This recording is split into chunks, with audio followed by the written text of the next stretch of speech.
on the 23rd Psalm. Some of you were here for church school. Were you here for church school and you had the Sunday school lesson, the 23rd Psalm last Sunday? You were here. You have any questions about it before we get started? Or you could ask me later or whatever if there's any questions.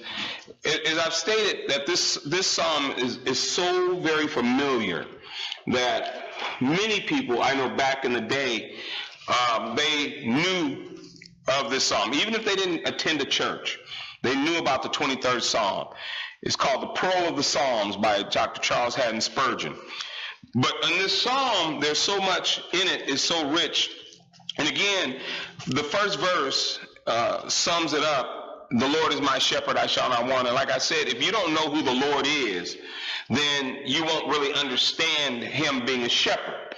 So we've come to verse 4 in this series in Psalm 23. And it's one that says, yea, though I walk through the valley of the shadow of death, I will fear no evil, for you are with me, your rod and your staff, they comfort me. Okay? And so when we think about that walking through the valley of the shadow of death, I want you to think about that. Here's one of the things that the shepherd would do. The shepherd was responsible for leading the sheep to the most pristine places where they could eat. Okay, and so where they could graze and they could go out to pasture and things like that. And so he had the responsibility of knowing where to go. So he had to know the terrain of the land. He had to know if there were predators around. He had to know everything about it, which symbolizes God knows and sees all where he takes us and leads us to. All right, so he knows those places and he has the ability to protect us. So when David said, yea, though I walk through the valley of the shadow of death, he said, I will fear no evil, for the Lord is with him. He was making the sense that sometimes they have to go through, he would have to take them through some valley situations where you'd have the high mountains on each side and there'd be narrow pathways or ravines, and there was all kinds of, it looked scary. But if you notice the saying, he says, yea, though I walk through the valley of the shadow of death. At this point in this psalm, David has come to the place where if he was speaking from a point of view as being a sheep, that the sheep would basically, they got to know the shepherd so well. That's why when Jesus said in John chapter 10, my sheep hear my voice and they know me and I know them. And so since that's the case, I look at the sheep being those that whenever the shepherd would come around, when the shepherd knows the voice, when the sheep know the voice of the shepherd, there's a video I saw one time. There were a bunch of sheep in a pen, and a shepherd would come and he would do his call, and the sheep would start stirring, and only the sheep that knew that shepherd would begin to follow him. The other sheep would stay there. It was amazing. Okay, and so what the Lord is saying, that my sheep hear my voice. Now notice this, the shepherds never ever drive sheep. They don't get behind them and drive the sheep like you do cattle. Shepherds get in front and lead, and they have their call. The sheep begin to trust the shepherd so much that whenever the shepherd makes the call, they follow. Pictures us following the Lord, all right?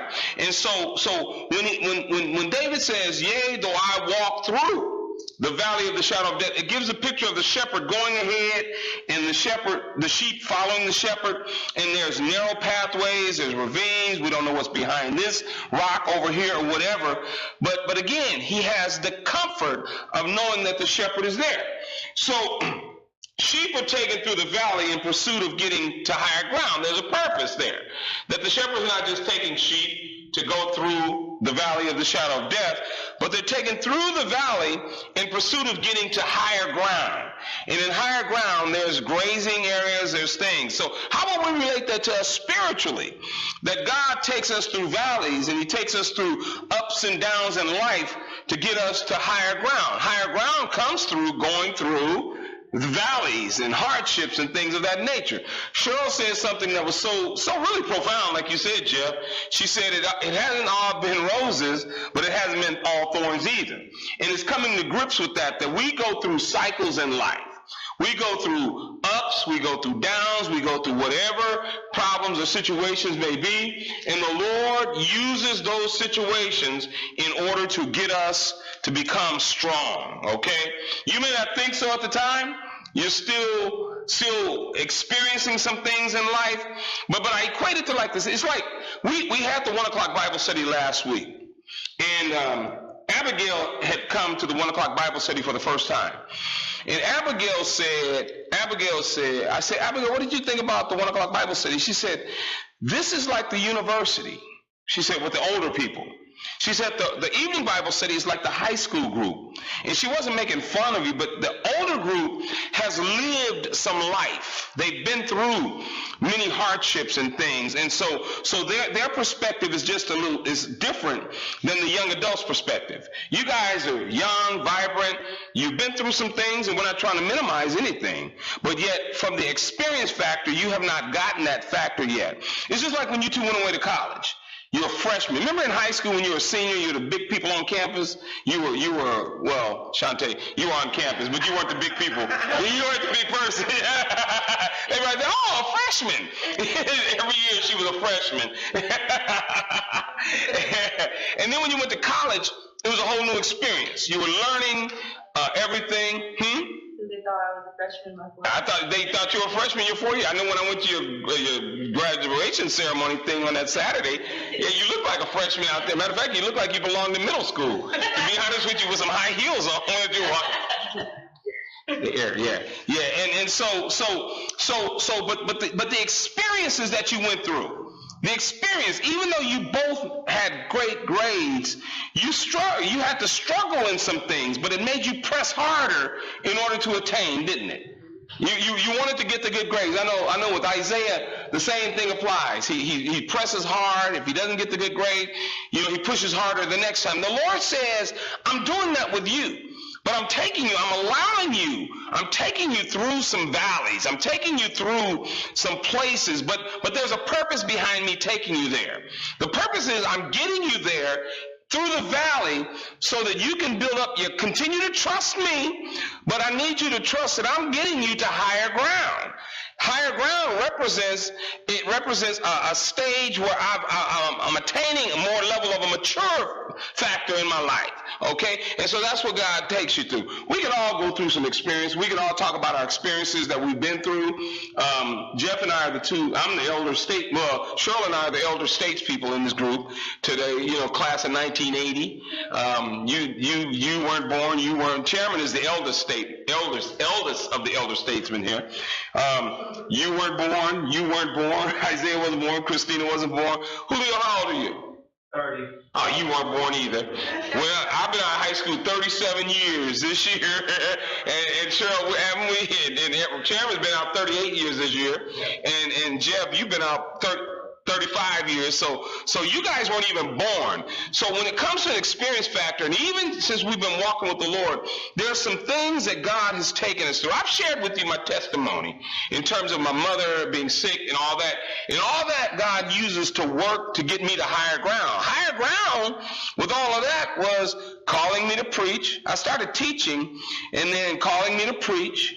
I remember even before I started preaching, I became the Baptist Training Union director at 20 some odd years old at Calvary. I don't think my son was born yet. No, he wasn't. Isaiah wasn't born. I was like 26 years old. And I was pretty much forced to be that. Yes, Chair. You didn't meet no opposition? I didn't meet a lot of opposition, no. At first I had a lot of good support, okay?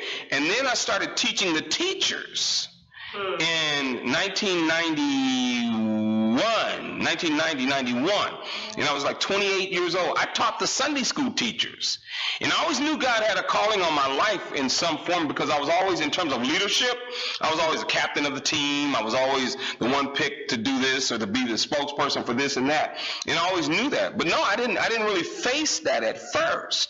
And then you get a little bit, you get bumps and bruises, and then you get the opposition when people don't come.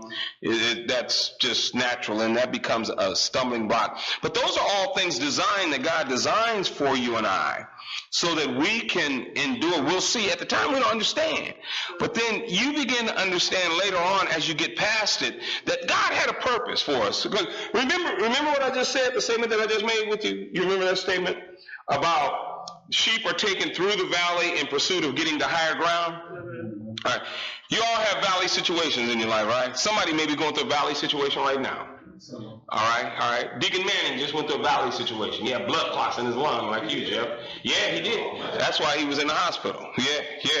And things. Valley situation. Brother Richard Holt, his brother passed away today. Or yesterday. Yeah, so they're going to have the service. He's going through a valley situation. You understand what I'm saying? Those things. The Overstreet family just are going through a valley situation. Brother Carl passing away suddenly like that. And we all have to endure that. But God has a purpose. I oftentimes say this, that nothing happens to us without going by the hand of God first. He has to okay it, all right? Look at this. Sheep are taken to the mountaintops by way of the valleys because it is a well-watered route, all right? The shepherd takes them there because in the valleys, there's from the tops of the mountains, the hills, water and streams run down, and it's a well-watered route. Sheep need lots of water. They need fresh water. They need all that. So the valley is a place of refreshing water all along the way. So even though you're in a valley, it's not always bad. It's not all roses, but it's not all thorns either. Okay? What was your pursuit, your goals that you had in school and the obstacles that you came up against? Give me one, Nicole or Shantae. What obstacle did you come up against in college to get to your goal of getting your degree? Statistics. You struggled with statistics, huh? But you made it, didn't you? I did. Did you get the desired grade that you wanted? No. But you just got out of the class. I think we all have a class like that. Yes. Mine was that critical thinking class.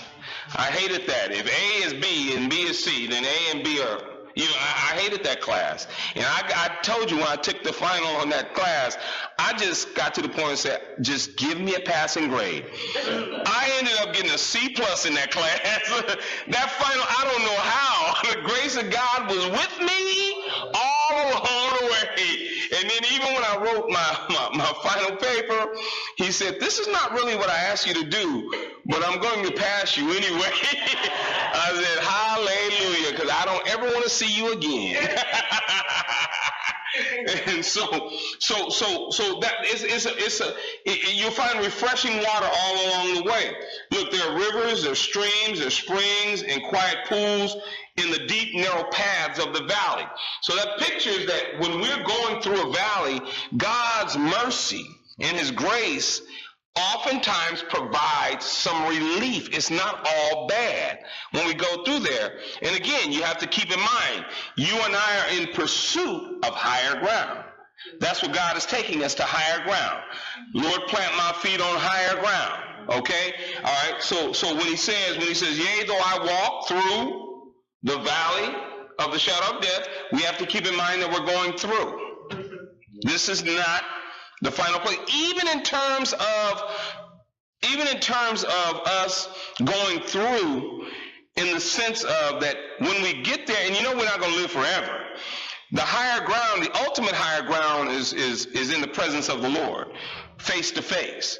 And so that's it. But in the meantime, we have to go through and endure for the Lord to get us in some place. What are some of the things, what are some of the other ways that God deals with us in terms of situations? What other? You guys understand what I'm saying?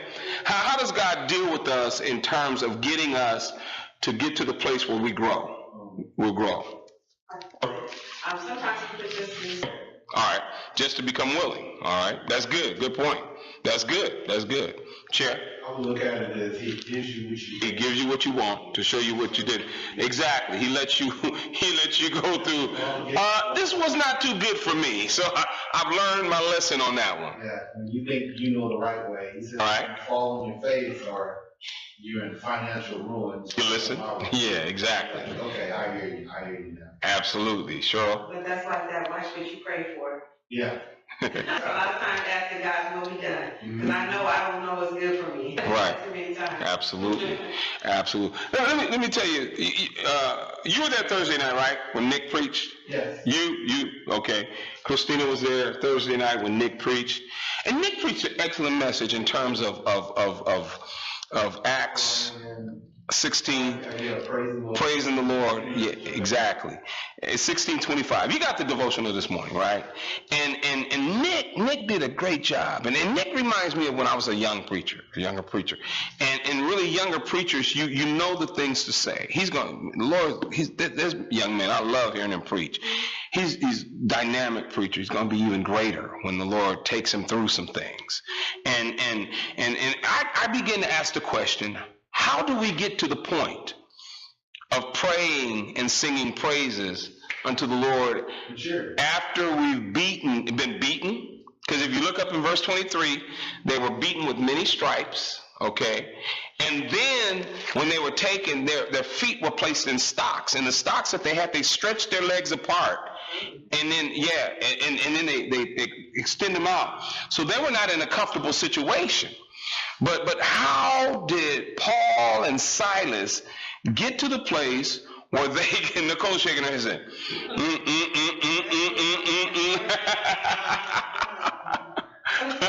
Chairman. Well, you know, Pastor, I think about that position like that. But then it's not. They want to break it down. The maturity was they knew the Lord. And they were there because they and stuff like that. So they weren't there on their own. Check this out though. You gotta look at this. Again, Paul and Silas. You gotta go back and you gotta look at what God told Paul first. When he first called him on the road to Damascus. If you look at Acts chapter 9, go to Acts chapter 9 and let me show you. Acts chapter 9. We're going to look around verse 15. Somewhere around there. All right. Verse 15? 15, around there. Yep, let me see. Let me give you the precise verse. Acts chapter 9, 15. Okay. Okay. All right. This is after the Lord dealt with Paul on the road to Damascus. And he's talking to a man by the name of Ananias, right? And I'm going to start at verse 10. So he says, Paul has already been struck down. The Lord has humbled him. Verse 10 says, now there was a certain disciple at Damascus named Ananias. And to him the Lord said in a vision, Ananias? And he said, here I am, Lord. So the Lord said to him, arise and go to the street called Straight, and inquire at the house of Judas for one called Saul of Tarsus. For behold, he is praying. And in a vision he has seen a man named Ananias coming in and putting his hand on him so that he might receive his sight. Then Ananias answered, Lord, I have heard from many about this man, how much harm he has done to your saints in Jerusalem. And here he has authority from the chief priest to bind all who call on your name. But the Lord said to him, go, for he is a chosen vessel of mine to bear my name before Gentiles, kings, and the children of Israel. For I will show him how many things he must suffer for my name's sake. Stop right there. Right there, God told Ananias that Paul, he's going to show Paul how many things he has to suffer for the Lord's name's sake, all right, on account of who the Lord is, right? So right there, Paul had it a leg up. Okay, he had a leg up in knowing what God's will was for his life. We too have that same thing. Jesus said it in John chapter 16, verse 33. All right, we have the same thing when he told the disciples in John 16:30. Go to John chapter 16, verse 33. You've heard me quote this many times, but I want you to see it again. John chapter 16, verse 33. All right. This is central to getting us to understand that the valleys that we go through, the hardships and the struggles that we go through in life, that God has pre-designed them for us, for a purpose.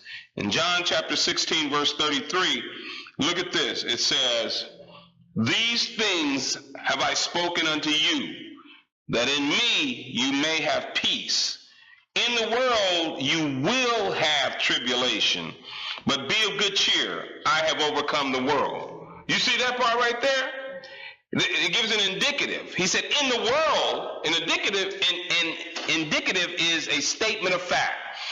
In the world, you will have tribulation. Anybody in here not know that? All right, you will have tribulation. He says, but be of good cheer, for I have overcome the world.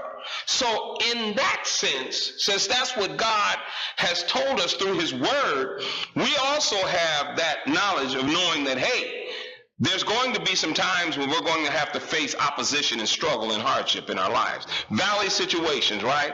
He said, but be of good cheer. So what does our mind have to be? It has to be on the Lord. So I take you back to the question that I ask you. How do we get to the point where we, instead of complaining about our situation, our circumstances, we look to God and begin to pray, notice the order, and then sing praises unto the Lord our God? Unto the Lord God. The point is that there has to be a focus on the fact that on the cause of Christ. It's about him. Everything in your life is about his cause. Okay? So, and like you said, it's a maturity factor that comes into play. All right? As long as we're growing in our knowledge of the Lord, then we begin to become mature. I admire Julio because he goes and stands. I saw when you posted that video on Facebook. When you went down on St. Patrick's Day to begin to share Christ with people, and people didn't like you, didn't they take something of yours and start running? Yeah. Yeah. He ran, so I ran after him. And Okay, he got rogue on him, huh? Yeah. but the process that God takes us through is that very thing, and then we're going to endure some things that we may not always agree with, but there's a purpose behind it because he takes us through the valley, and along that valley there's refreshing water all along the way. Look at this, what I wrote down, this quote I wrote. As Christians, we will sooner or later discover that it is in the valleys of our lives that we find refreshment from God, from God himself. We find refreshment from him. It is not until we have walked with him through some very deep troubles that we discover he can lead us to find our refreshment in him right there in the midst of our difficulty. We are thrilled beyond words when there comes restoration to our souls and spirits from his own gracious spirit. Okay? When you face it, you got that? You guys are amused over here. What are you guys amused about? Shantae's got her sippy cup over there. All right? And so what God does is that when you have to have the right focus on him. That's why the quote I wrote down there is that when you're going through the valley, you will begin to find, when you've had that experience with the Lord and you understand who he is and what he's done, past and present in your life, then you can begin to start praising. That's higher ground. That's you've been through the valley, now he takes you up to higher ground. All right, he takes you there. Okay, and so that's why it's important when Paul and Silas prayed and sang praises. It wasn't because all of a sudden we could tell everybody, you just need to start praising the Lord. But I got to have some experience. I got to know him in order to praise him. This is not something that you just do, arbitrarily. It doesn't just come off the bat, like you can just kick it, turn it on and turn it off anytime. It has to be a steady build-up of what the Lord. What was that say? Yeah, it's just steady building. Look at where you are today compared to where I bragged to last week about our young adults. I bragged to some of the guys last week about the young adults. Brother Rouse, number one, I was talking about you guys.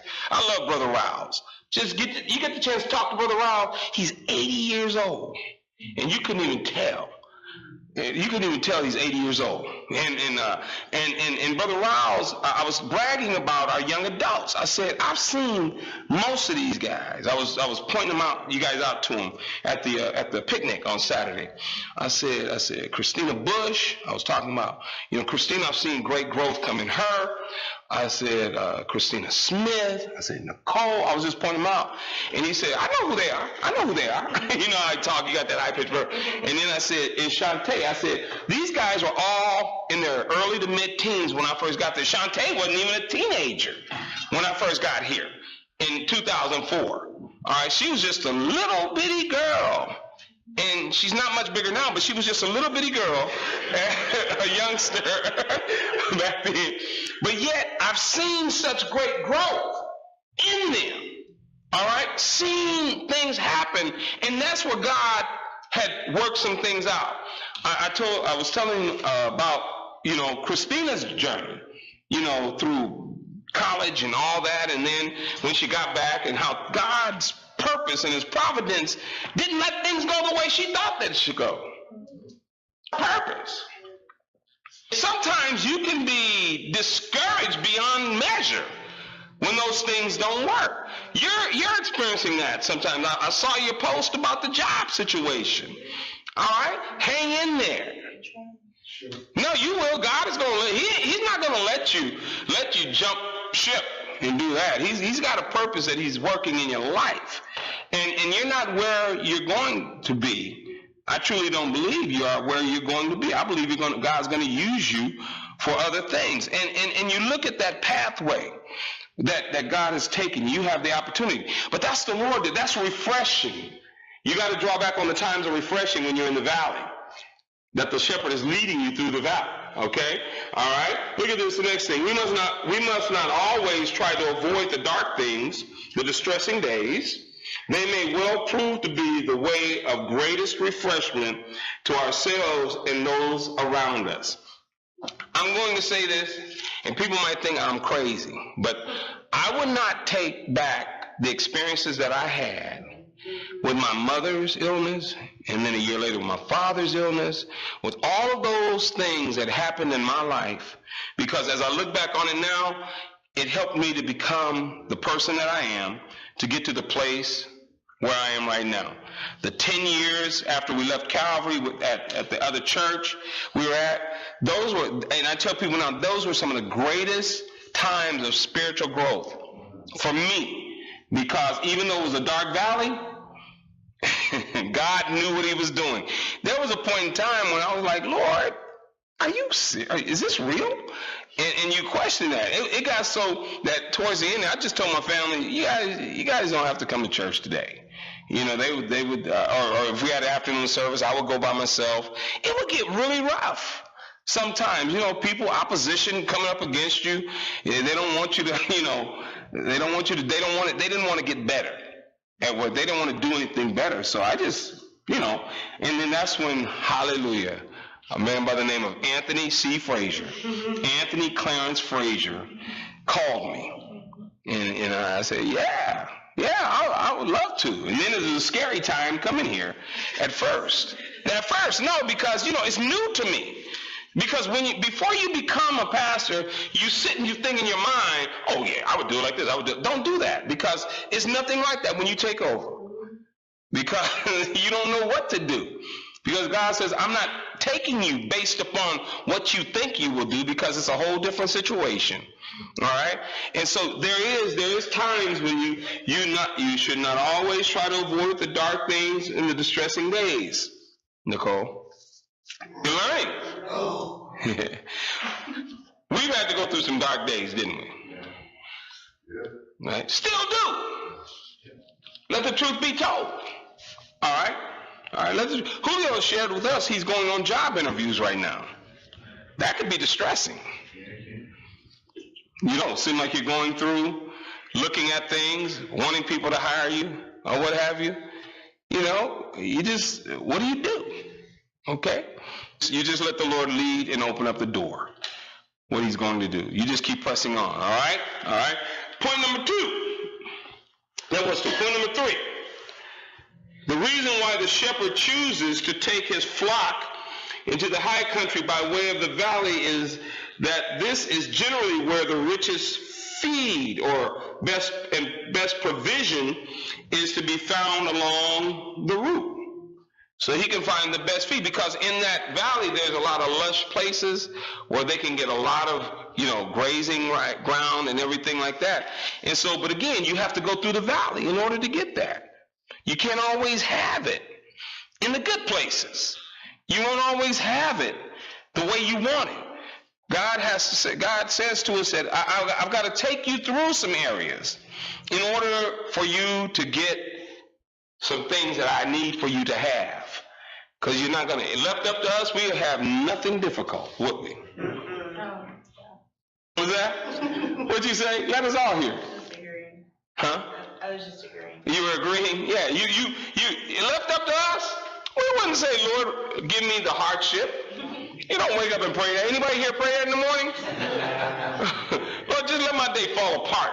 We don't do that. We don't do that. Let my car not start, and once it starts, let my tires be flat, and then once I get on the freeway, let me get hit. We don't do that. We say, Lord, protect me, keep me, get me to work safely, on time, and all that. So, well, most of us say on time. Oh, I mean, that's it. And you work way up in Kearney Mesa on 805 and all that, and 15 is crowded and all that, and but the point is that everything has a reason and a purpose that God gives in our lives for whatever reason it may be.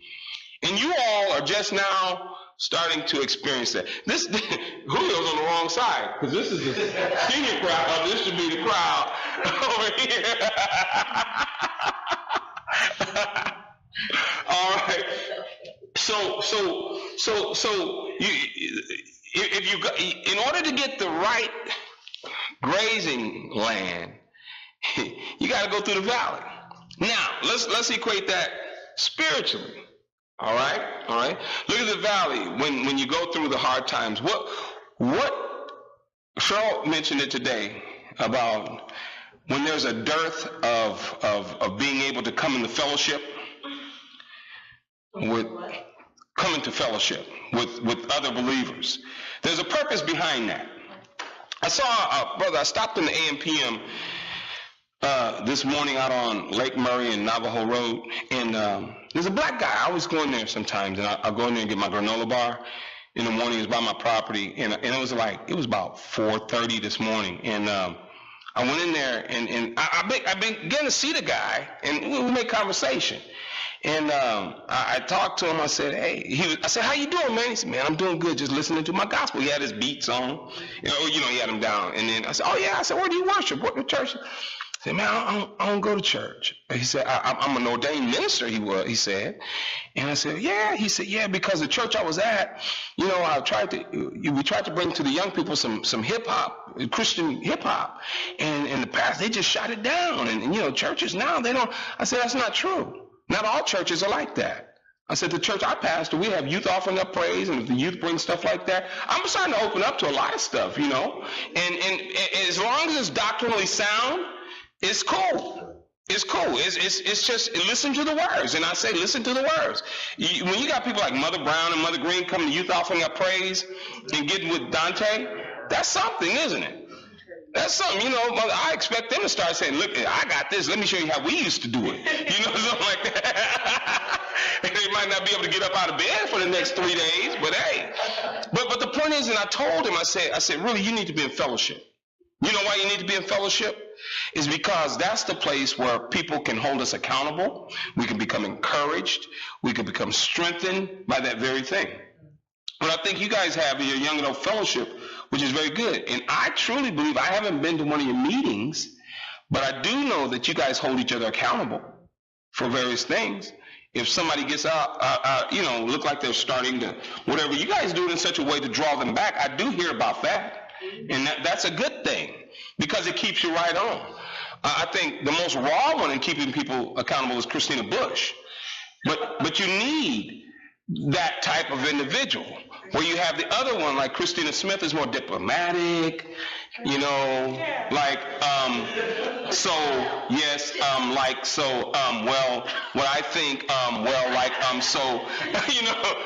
more diplomatic, and then, but I'm just saying, in terms of leadership, in terms of holding each other accountable, that's what you need. Those are the times, those are feeding times, those are times when you can grow and you can encourage others. It's when you're going through the valley, you need each other. You need each other. You need somebody is stronger than me. There are times I'm going through, my wife is the one that upholds me and helps me. When I come home down, And I'm dejected and downtrodden and things. And she knows just what to say, what to do. She knows when to back off, when not to say anything. She knows when to, whatever, and those types of things. We need that. We need the fellowship. And so that's going through the valley. You need that very thing that we deal with, all right? Okay, so did anybody have their hand up? All right, look at this. Let it come what may, storms may break out all around us, predators may attack us, the rivers of water reverses and may threaten to inundate us. But because he is in the situation, the Lord is in the situation with me, I shall not fear. Again, it's coming to grips with knowing that the Lord is with you. So if I talk to you about the attribute of the Lord, he's omnipresent. What do you think about? Omnipresent.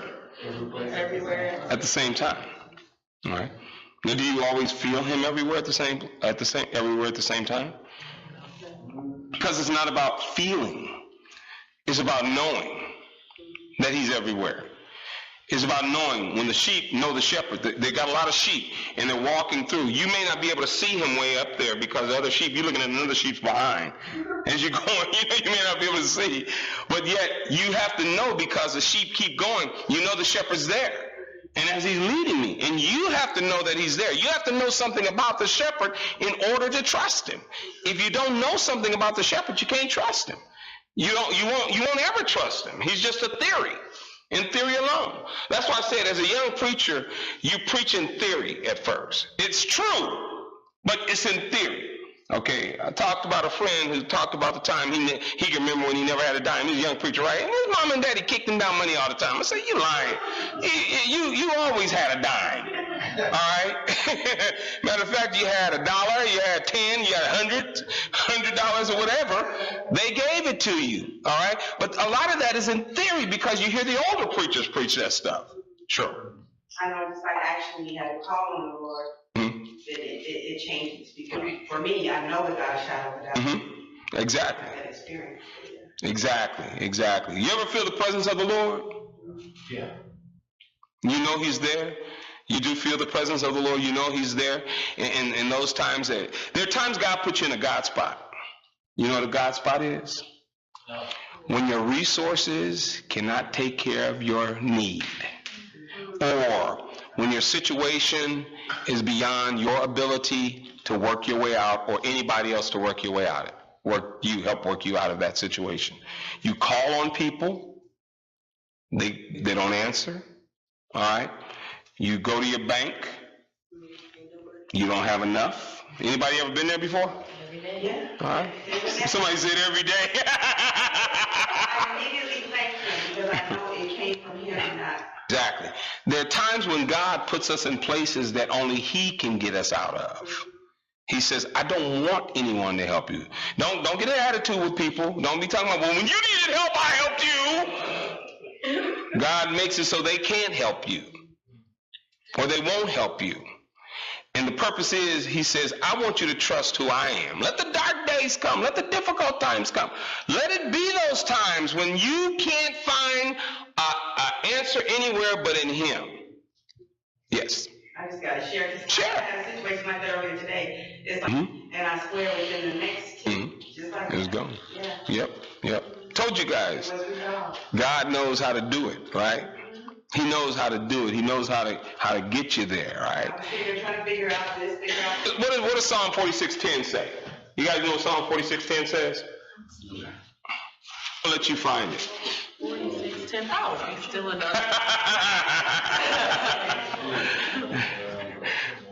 Be still and know that I am God. So you're in a situation, and yet the deadline is coming, and you don't have all it takes, the resources, whatever it is, and yet you don't know where you're going to get it. You don't know how it's going to come about. So he says, be still. That means cease from your activity. Cease from looking. Cease from searching. Be still. Some people say faith means you still search. There are times when God puts you in a situation where you don't even know where to turn. You have to say, Lord, help. what do I do? And he says, be still and let me deal with it. Because he'll make the deadline wait. There's a situation in the book of Judges where they were fighting in the battle. It was starting to get dark. I think it's in Judges 10.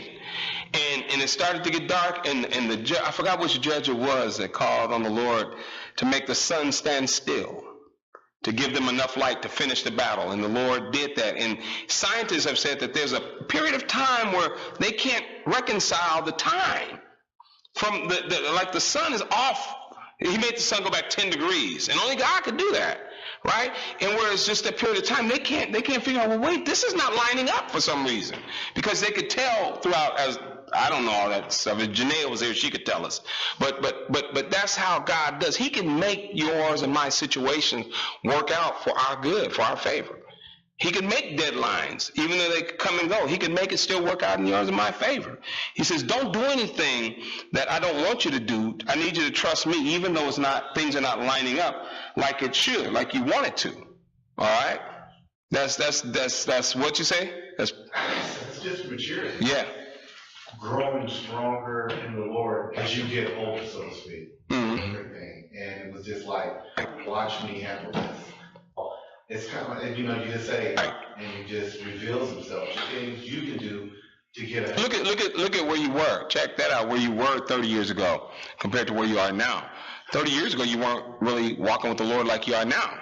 No, right here in the comments of the lab where I was at, now see, where I was at. Mm-hmm. Because I think about it as this, knew of God and growing up. But then after I joined the military. Just a sailor. Worse than that. But, I can remember times of doing a fall walk down, walking down on the port side, and walking down, noticing, I said, okay, this one started that. At the end, where just about to get up, I'm going like, he's been starting to walk underneath it. Boom, that's what happened. Why did you man. And it was just like, and then that was it. But I knew it was nothing but the Lord. I knew I was covered. I said, even then, even though I made stupid mistakes, I did certain things, I started to grow. And I look back on those things, I said, to get to this point right here to where. Especially when you're in Oakland, that's yeah, that was even. Yeah, it's worse than the Philippines, huh? All of the. Yeah. But to get to where I am right now. Yeah. To get to where I'm right now. I look at the whole bad part of it. I don't know that now. Yeah. And looking back and just march along. Yeah. Well, look, and God's plan brought you to this point, but again, that's where you are now compared to where you were then. Now God worked it up to where you're walking with Him, and so therefore you have that knowledge of Him and that ability to call on Him. Amen. All right. So anybody experiences over here you want to share with us? Oh, okay. So in other words, carry on, right? To live in that way, like I just read about the storms breaking out all around us and everything, and we know that the Lord is with us and we should not fear. But then to live that way is to have taken some very long tracks toward the country of the holy calm that God provides for us when we live with Him. He gives us a holy calm and peace because you have to have that experience with Him. And then only the Christian who learns to live this way is able to encourage and inspire the weaker ones. That's why I was talking about the fellowship. Too many of us are shaken up, frightened, and panicked by the storms of life. We claim to have confidence in Christ, but when the first dark shadows sweep over us and the tree path we tread looks gloomy, we go into a deep slump of despair. Sometimes we just feel like lying down to die. This is not as it should be, okay? When things get so overwhelming to that place, okay, that's when we need somebody else to come alongside of us. That's when we need the believer. And you don't always have to say anything. That's the problem. We think we always have to say something. We think, oh, let me just talk. No, sometimes I just need you to come and just be by my side. I don't need you to tell me what I need to do. I shared this earlier today, and I've shared it in here. I see what my pastor, Dr. Lockwood, said. He would hate to tell anybody he had a cold. Because then they start saying, here's what you need to do. You need to take this. You need to take that. And you don't always want to hear that. You don't, everybody got a different remedy for everything. If you took all that stuff, you'd be dead. And don't let the old timers tell you, because they'll tell you take a little kerosene and sugar in a teaspoon. I'm serious. They used to do that type of stuff back where your dad came from. They used to drink cow chip tea and all that stuff. Yeah, they did. Them old home remedies back then. Brother Benny Moore said, the Lord should have watched out for us, because if you did some of that stuff now, it'll kill you. It will kill you. Yeah, you kerosene and some sugar, and you warm it up and take it, and all that stuff. Yeah, don't try that. Don't try that. All right. And so really, so when we look at walking through the valley of the shadow of death, is when we get to the place where we fear no evil, is because of our time that we've had with the Lord. All right? Our time with the Lord enables us to have the confidence that even though there's all kinds of things going on around me, it doesn't bother me, because the Lord's got my back and He's taking care of me as I go through the valley of the shadow of death. You and I go through something like that every day. When we get on the road and we drive to our various, we don't even think about it sometimes, do we? We're watching out for people around us, and stuff like that, and people still you hear about, how many accidents you hear about every day? Somebody getting hit on a freeway or on a street or something like that. We have no control over that stuff. But God is the one that takes care of it. That's why the psalmist could confidently say, I will fear no evil, because he has the understanding and knowledge that God is with him all along the way. Any questions, anything? I want to open it up some open forum if you guys have a question about something you want to ask. Let me forewarn you. I got a visit from someone yesterday, and they this World Mission Society Church. And they started out asking me questions. They said, Pastor, I got some questions. They're asking me questions about why do we worship on Sundays? And I said, okay. I said, tell you why. And you know who it is. No, it's not him. No, it's not him.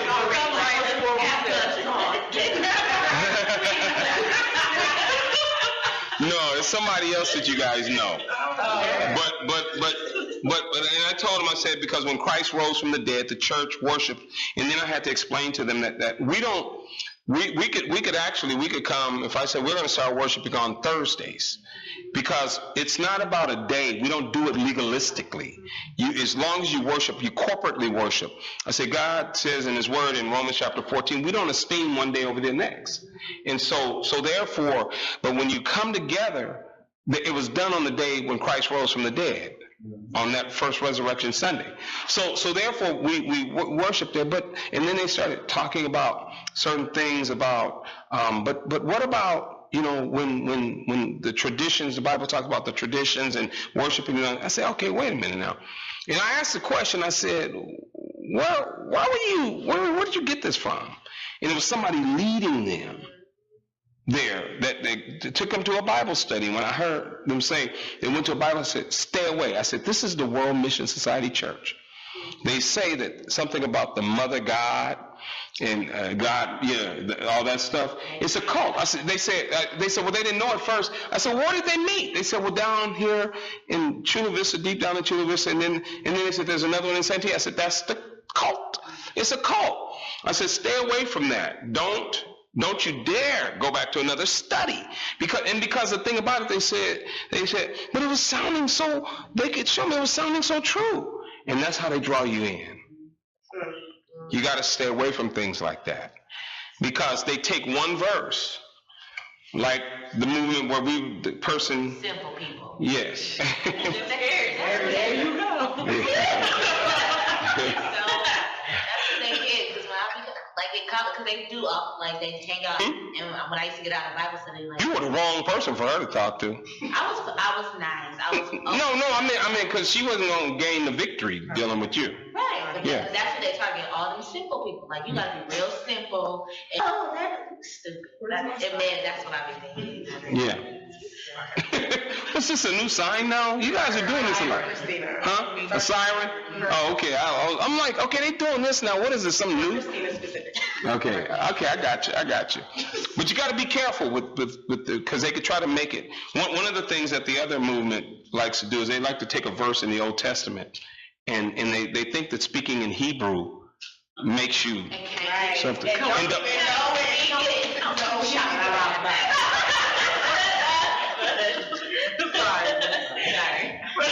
No, I'm working on some stuff to present to us about that very thing and dealing with that, that movement that's out there.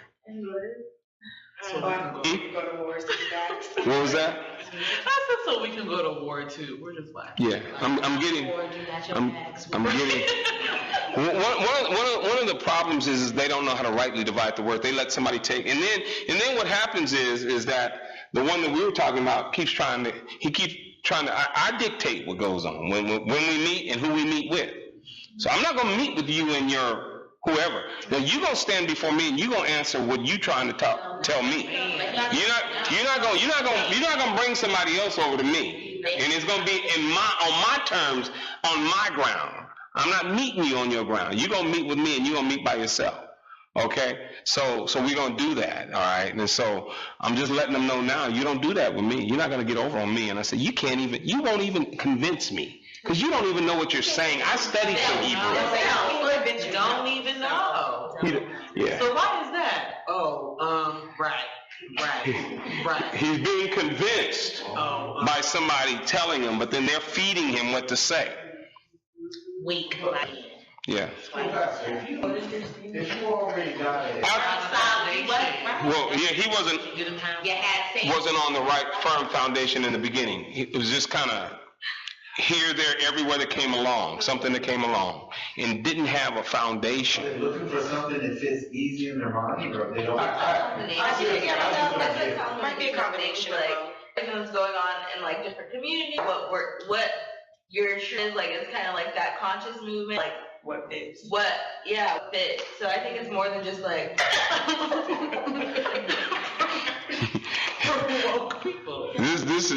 This is the right group to deal with stuff like that.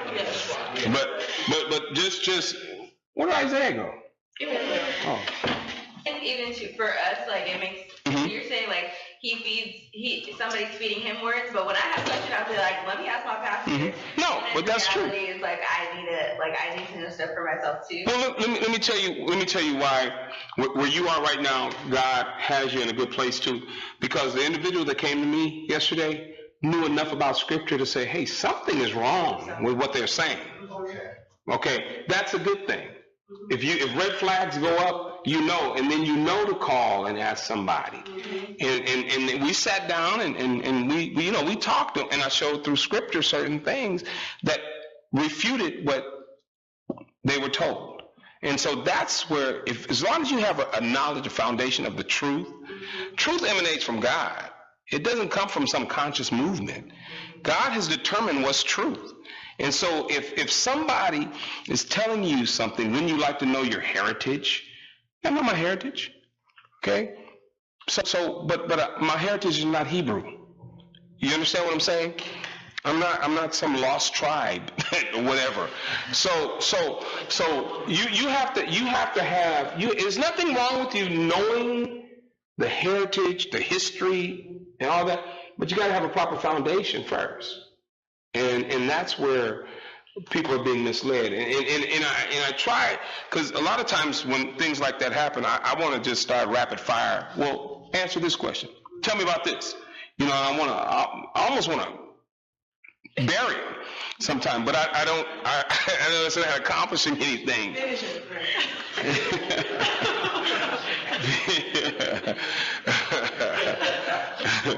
Yeah, so we have to look at and pray for them. That's the thing to keep praying. I just don't want anybody to get sucked into something that's not worth it, and you just chase. Yeah. It might have been in Jude. Try to keep people in the fold, but if so, you kind of have to like leave them on their way. Yeah, right, exactly. You have to, because they're not there. Also, in Matthew chapter